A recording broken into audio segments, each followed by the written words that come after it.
Hi friends, Infinix S5 Lite அப்படிங்கிற ஒரு புது ஸ்மார்ட் போனை லான்ச் பண்ணிருக்காங்க. ஸோ அதோட பாக்ஸ் தான் இது.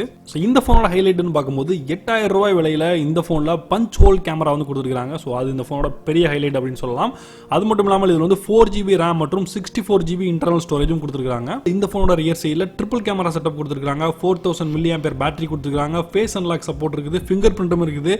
ஸோ இந்த மாதிரியான ஃபீச்சர்ஸ் உள்ள இந்த போனை நம்ம இந்த வீடியோவில் அன்பாக்ஸ் பண்ணி இதில் இன்னும் என்னென்ன ஃபீச்சர்ஸ் எல்லாம் இருக்குது, இந்த விலைக்கு இது ஒர்த்து தானா அப்படிங்கிற ஃபுல் டீடைலும் இந்த வீடியோல நம்ம பார்க்க போறோம். சோ இந்த வீடியோ உங்களுக்கு ரொம்ப யூஸ்ஃபுல்லாக இருக்கும். நீங்க 8000 ரூபாய் பட்ஜெட்ல ஒரு நல்ல போன் வாங்கணும்னு நினைச்சிட்டு இருந்தீங்க அப்படின்னா இந்த வீடியோவை ஸ்கிப் பண்ணாம கடைசி வரைக்கும் பாருங்க. பாக்ஸ்ல இருந்து போனை வெளில எடுத்துட்டோம். அடுத்ததா 5V 1.2 ஆம்பியர் சப்போர்ட் பண்ணக்கூடிய ஒரு வால் டாக் அடாப்டர் கொடுத்திருக்காங்க. மைக்ரோ USB கேபிள் கொடுத்திருக்காங்க.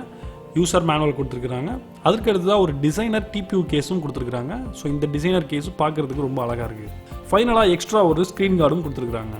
ஸோ நம்ம கையில் இருக்கிற இந்த கலர் வேரியன்ட் பார்த்தீங்க அப்படின்னா குவெட்சல் சயன் அப்படிங்கிற ஒரு கலர் வேரியன்ட். ஸோ இது வந்து பார்க்கறதுக்கு லுக் வைஸ் ரொம்ப நல்லா இருக்கு அப்படின்னு சொல்லலாம். இந்த ஃபோனை முழுக்க பிளாஸ்டிக்ல வந்து பில்ட் பண்ணியிருக்காங்க. அது மட்டும் இல்லாமல் பேக் சைடில் வந்து பார்த்தீங்கன்னா ஒரு ரவுண்டட் எட்ஜஸாக இல்லாமல் கொஞ்சம் வந்து ஃபிளாட்டாக கொடுத்துருக்கிறதுனால நம்ம கையில் ஹோல்ட் பண்ணுறதுக்கு கொஞ்சம் சிரமமாக இருக்குது. Infinix S5 Lite ஃபோனை இப்போ நம்ம பூட் பண்ணி பார்க்கலாம். அதற்கிடையில் இதோட ஸ்பெசிஃபிகேஷன் என்ன அப்படிங்கிறத பார்த்துடலாம். இந்த ஃபோனில் MediaTek Helio P22 Processor use பண்ணியிருக்காங்க. 6.60 இன்ச்சில் IPS டிஸ்பிளே கொடுத்துருக்காங்க. இது வந்து பஞ்ச் ஹோல் கேமராவும் வந்து வருது. அது மட்டும் இல்லாமல் 4GB RAM மற்றும் 64GB இன்டர்னல் ஸ்டோரேஜோட கொடுத்துருக்காங்க. 16 MP மற்றும் 2 MP பிளஸ் QVGA சப்போர்ட் பண்ணக்கூடிய 3 ரியர் கேமராஸ் கொடுத்துருக்காங்க. 16 MP ஃப்ரண்ட் கேமரா கொடுத்துருக்காங்க. 4000 mAh பேட்டரி இருக்குது.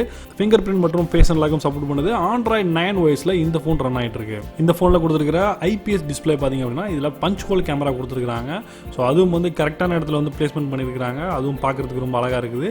இந்த ஃபோனோட ஆஸ்பெக்ட் ரேஷியோ பார்த்தீங்க அப்படின்னா 20:9 ஆஸ்பெக்ட் ரேஷியோ சப்போர்ட் பண்ணுது. ஸோ இது வரைக்கும் வர்ற அந்த ஃபோன்ஸில் இல்லாத ஒரு வித்தியாசமான ஒரு ஆஸ்பெக்ட் ரேஷியோ வந்து இந்த ஃபோனில் வந்து கொடுத்துருக்காங்க. IPS பேனல் கொடுத்துருக்கிறதுனால வியூவிங் ஆங்கிள்ஸும் வந்து ரொம்ப நல்லா இருக்குது. ஆனால் அந்த ஃபோனை பொறுத்தவரை ஆம்பியன்ட் லைட் சென்சார் வந்து உங்க கொடுக்கல. ஸோ அதனால நம்ம பிரைட்னஸ் வந்து மேனுவலாக வந்து அட்ஜஸ்ட் பண்ணுற மாதிரி வந்து இருக்குது. மற்றபடி power and volume button placements எல்லாம் வந்து கரெக்டான இடத்துல கொடுத்துருக்காங்க. சிம் ட்ரே வந்து லெஃப்ட்டில் கொடுத்துருக்காங்க. 2 நானோ சிம்ஸும் ஒரு டெடிகேட்டட் மைக்ரோ SD ஸ்லாட்டும் வந்து கொடுத்துருக்காங்க. ஸோ நீங்கள் டெடிகேட்டடாக வந்து SD கார்டு போடுறதா இருந்தாலும் போட்டுக்கலாம். பாட்டமில் பார்த்தீங்கன்னா மைக்ரோ USB போர்ட்டு வந்து கொடுத்துருக்காங்க. ஆனால் இந்த ப்ரைஸ் ரேஞ்சில் வந்து பார்த்தீங்கன்னா ஆல்ரெடி வந்து Xiaomi வந்து டைப் C போர்ட் வந்து இன்ட்ரடியூஸ் பண்ணிட்டாங்க. ஸோ இதனால மைக்ரோ USB போர்ட் வந்து இன்னைக்கு வந்து ஒரு ஓல்டர் போர்ட் மாதிரி இருக்குது. ஸோ இவங்களும் வந்து டைப் C கொடுத்துருந்தாங்கன்னா இன்னும் ரொம்ப நல்லா இருந்திருக்கும். அதுக்கு அடுத்ததாக 3.5mm ஹெட்ஃபோன் ஜாக்கும் வந்து கொடுத்துருக்காங்க. அதுக்கு அடுத்ததாக பார்த்தீங்கன்னா லவுட் ஸ்பீக்கரும் இருக்குது. இந்த ஃபோனோட ரியர் சைடில் ஃபிங்கர் பிரிண்ட் சென்சர் கொடுத்துருக்காங்க. ஸோ அதோட அக்யூரசி மற்றும் அதோட ஃபாஸ்ட்டும் ரொம்ப நல்லா இருக்குது. ஆனால் அதோட பிளேஸ்மெண்ட் வந்து பார்த்தீங்கன்னா கொஞ்சம் உயரமாக வச்சிருக்க மாதிரி ஒரு ஃபீல் ஆகுது. கொஞ்சம் விரலை வந்து நம்ம கஷ்டப்பட்டு மேலே தூக்கி அழுத்துற மாதிரியான ஒரு ஃபீல் இருக்குது. ஸோ அதையும் வந்து கொஞ்சம் அட்ஜஸ்ட் பண்ணியிருந்தாங்கன்னா இன்னும் நல்லா இருந்திருக்கும். ஏற்கனவே சொன்ன மாதிரி இதில் ஃபேஸ் அன்லாக்கும் வந்து கொடுத்துருக்காங்க. ஒரு ப்ரீமியம் செக்டர் ஃபோனில் வந்து எந்த அளவுக்கு ஃபாஸ்ட்டாக அன்லாக் ஆகுமோ அந்த அளவுக்கு வந்து ஸ்பீடாக வந்து அன்லாக் ஆகுது. ஸோ நம்ம ஃபிங்கர் பிரிண்ட் சென்சருக்கு பதிலாக இந்த ஃபேஸ் அன்லாக் யூஸ் பண்ணுற அளவுக்கு இதோட ஸ்பீடு வந்து இருக்குது. பெர்ஃபார்மன்ஸ் பற்றி பார்க்கும்போது இதில் Helio P22 Processor வந்து கொடுத்துருக்காங்க. இது வந்து ஒரு அவுடேட்டடான ஒரு ப்ராசஸர் அப்படின்னு சொல்லலாம். இருந்தாலும் வந்து PUBG இதெல்லாம் ப்ளே பண்ணுறதுக்கு வந்து லேகிங் வந்து அந்தளவுக்கு இல்லை. கிராஃபிக்ஸ் வந்து பார்த்தீங்கன்னா டிஃபால்ட்டாக வந்து லோவில் தான் வந்து எடுத்துக்குது. இருந்தாலும் வந்து விளையாடும் போது ஹேங் ஆகிறதோ இல்லை ஃபோன் வந்து ஹீட் ஆகிற பிரச்சனையோ அந்த மாதிரி பிரச்சனைகள் வந்து எதுவும் கிடையாது. ஆனால் இதே ப்ரைஸ் ரேஞ்சில் இருக்கிற Realme 5ல் Snapdragon 665 ப்ராசஸர் வந்து கொடுத்துருக்காங்க. ஸோ இதோட அது எவ்வளோ பெஸ்ட்டான ஒரு ப்ராசஸர் அப்படின்னு சொல்லலாம். ஸோ ப்ராசஸர் வைஸ் பார்த்தீங்க அப்படின்னா கண்டிப்பாக வந்து இது ஒரு அவுடேட்டடான ஒரு ப்ராசஸர் அப்படி தான் சொல்லணும். பட் நீங்க ஒரு ஹெவி யூஸரா இல்லாம இருந்து நார்மலா யூஸ் பண்றவங்களா இருந்தீங்க அப்படின்னா இந்த ப்ராசஸர் உங்களுக்கு போதுமானதாக இருக்கும்.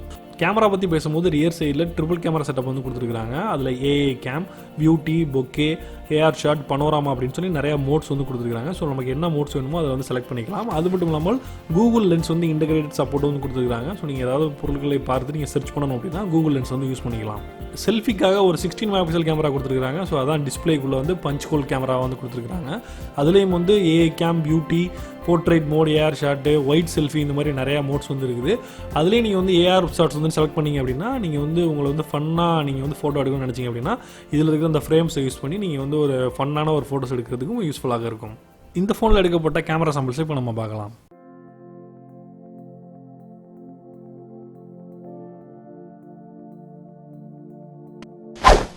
சாஃப்ட்வேர் பற்றி பார்க்கும்போது இதில் Android 9 OS இவங்களோட XOS 5.5.2 அப்படிங்கிற ஸ்கின்ல ரன் ஆகிட்டு இருக்கு.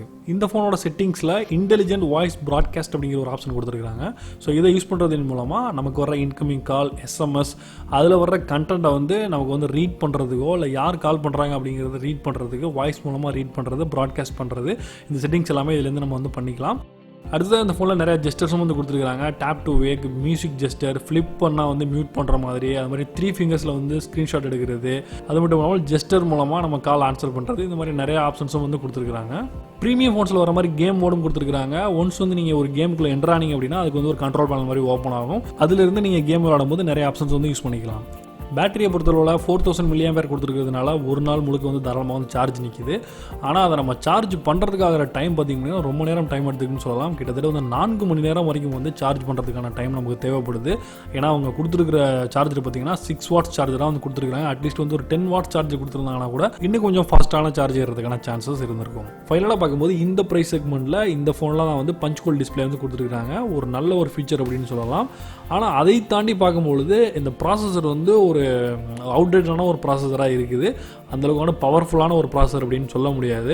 8000 ரூபாய் ரேஞ்சில் 4000 mAh பேட்டரி இருக்கிறது ஒரு மிகப்பெரிய ப்ளஸ் பாயிண்டாக இருந்தாலும் அதில் வந்து ஃபாஸ்ட் சார்ஜிங் கொடுக்காம அவங்க ஸ்லோ சார்ஜிங் கொடுத்துருக்கிறது வந்து கிட்டத்தட்ட 4 மணி நேரம் வரைக்கும் சார்ஜ் பண்ணுறதுக்கு டைம் எடுத்துக்கிறது ஒரு மிகப்பெரிய ட்ராபேக்காக இருக்குது. காஸ்ட் கட் பண்ணுறதுக்காக ஆம்பியன்ட் சென்சரும் இவங்க எடுத்துருக்கிறது ஒரு நல்ல விஷயம் கிடையாது. அதே நேரத்தில் நீங்கள் பஞ்ச் ஹோல் உள்ள ஒரு டிஸ்பிளே வந்து இந்த ப்ரைஸ் ரேஞ்சில் கொடுத்துருக்காங்க அப்படிங்கும்போது நீங்கள் அதுக்கு வந்து ஒரு ஃபேன்சியாக இருக்குது நீங்கள் வாங்கணும்னு நினச்சிங்கன்னா தாராளமாக வாங்கலாம். ஆனால் நீங்கள் வந்து இதே ப்ரைஸ் ரேஞ்சில் நீங்கள் கம்பேர் பண்ணுறதுக்கு இன்னும் நிறைய ஸ்மார்ட் ஃபோன்ஸ் வந்து இருக்குது. எக்ஸாம்பிள் பார்த்தீங்கன்னா Redmi 8 இருக்குது, Realme 5 இருக்குது, Redmi Note 7S இருக்குது. அந்த மாதிரி நிறையா ஃபோன்ஸ் வந்து இந்த ப்ரைஸ் ரேஞ்சில் வந்து கொடுத்துருக்காங்க. ஸோ இதை தாண்டி நீங்கள் செலக்ட் பண்ணுறதுக்கு நிறைய ஆப்ஷன்ஸ் வந்து நிறையா இருக்குது. ஸோ நீங்கள் இந்த பஞ்ச் ஹோல் டிஸ்பிளே அப்படிங்கிற ஒரு காரணத்துக்காக மட்டும்தான் இந்த ஃபோன் வாங்குறதா இருந்தால் வாங்கலாம். இந்த அன்பாக்சிங் மற்றும் ரிவ்யூ உங்களுக்கு நேர்மையாக இருந்ததா நினச்சிங்க அப்படின்னா மறக்காமல் இந்த வீடியோக்கு லைக் பண்ணுங்கள், உங்களுடைய ஃப்ரெண்ட்ஸ்க்கும் ஷேர் பண்ணுங்கள்.